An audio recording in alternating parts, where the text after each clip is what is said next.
Question है, एक बर्तन में दो तरल पदार्थ ए और बी का विलयन है जिनका अनुपात 5:3 है। यदि बर्तन में से 10 लीटर विलयन निकाला जाता है, उसी मात्रा में बी को मिला दिया जाता है, तो बर्तन में ए और बी का अनुपात 10:11 हो जाता है। बर्तन में विलयन की मात्रा लीटर में डैश थी। अब दोस्तों मैं जैसे एक एग्जाम्पल लेता हूँ। मेरे पास एक बाल्टी है, इसमें 20 लीटर मिश्रण है। किसका? 20 लीटर मिश्रण है और वो दूध और पानी का है, और जिनका अनुपात 3:2 है। अब इस बाल्टी में मैं चाहे 10 लीटर मिश्रण निकालूं या डालूं, जो मेरा नेक्स्ट बाल्टी में अनुपात होगा ना दूध और पानी का, वह 3:2 के में ही रहेगा। जब मैं मिश्रण को निकालूं या मिश्रण डालूं, जो मेरा अनुपात है उस पर कोई फर्क नहीं पड़ेगा, अनुपात सेम ही रहेगा। इस बात को याद रखना।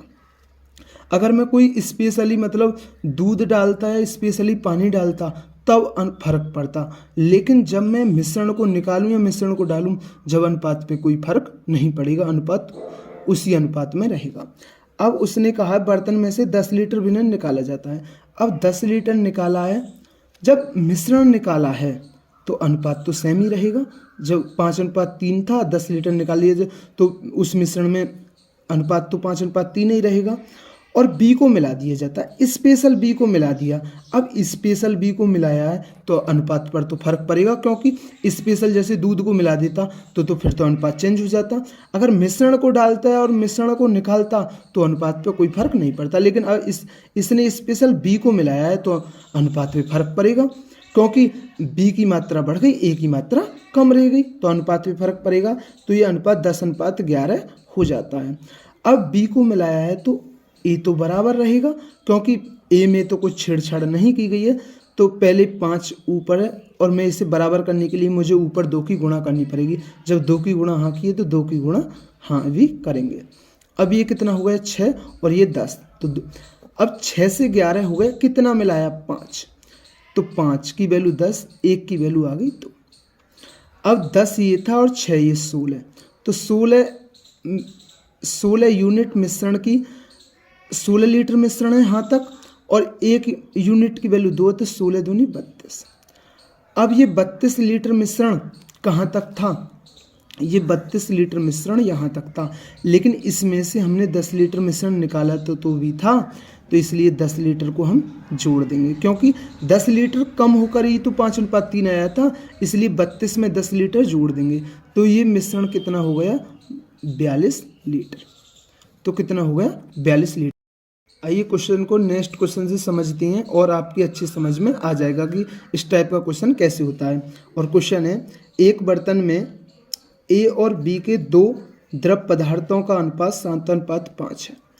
उस घोल में से 9 लीटर निकालने के बाद उतना ही बी द्रव भर दिया, तो जब 9 लीटर निकाला है तो अनुपात तो 7:5 ही रहेगा। अब स्पेशल बी द्रव भर दिया, अब स्पेशल बी द्रव भरा है तो, और अनुपात कितना हो गया? 1:1। अब स्पेशल बी डाला है तो हमारा ए तो सेम रहेगा, हमारा ए तो सेम रहेगा। तो ऊपर 7 नीचे 1 है, तो मैं नीचे कह के गुणा कर देता हूँ 7 के। अब हमारा बराबर हो गया। जब ये इधर 7 की तो इधर भी 7 की करनी पड़ेगी, तो 7। अब पहले 5 था, अब हो गया 7। कितना मिलाया? 2। तो 2 यूनिट की वैल्यू कितनी है? 9। तो 1 यूनिट की वैल्यू आ गई 9/2। तो यहाँ 7 था, यहाँ 5 था, तो 12। तो 12 यूनिट की वैल्यू देख लेता हूँ। 1 यूनिट की वैल्यू 9/2 है, तो और 12 यूनिट की कितनी? 54। अब इसमें से मैंने 9 लीटर निकाला भी था, तो 9 लीटर, अब 63 लीटर हो गया। तो ये कितना हो गया? 63 लीटर हो गया। 63 लीटर हो गया। अब उसने, लेकिन अगर मिश्रण पूछता कुल कितने लीटर मिश्रण, 63 आंसर आ जाता, लेकिन उसने मिश्रण नहीं पूछा, उसने एक ही मात्रा पूछी है। तो 7 5 12 यूनिट की वैल्यू कितनी है? 63। तो मैं यहाँ से 1 यूनिट की वैल्यू देख लेता हूँ। 3 चौक 12 और 3 से 21 बार, तो 1 यूनिट की वैल्यू है 21/4। तो हमसे पूछा ए की मात्रा कितनी थी, तो 147/4। तो ये कितनी आ गई? 36 सही 3/4। तो आइए दोस्तों, आपको क्वेश्चन समझ में आ गया होगा। थैंक यू दोस्तों।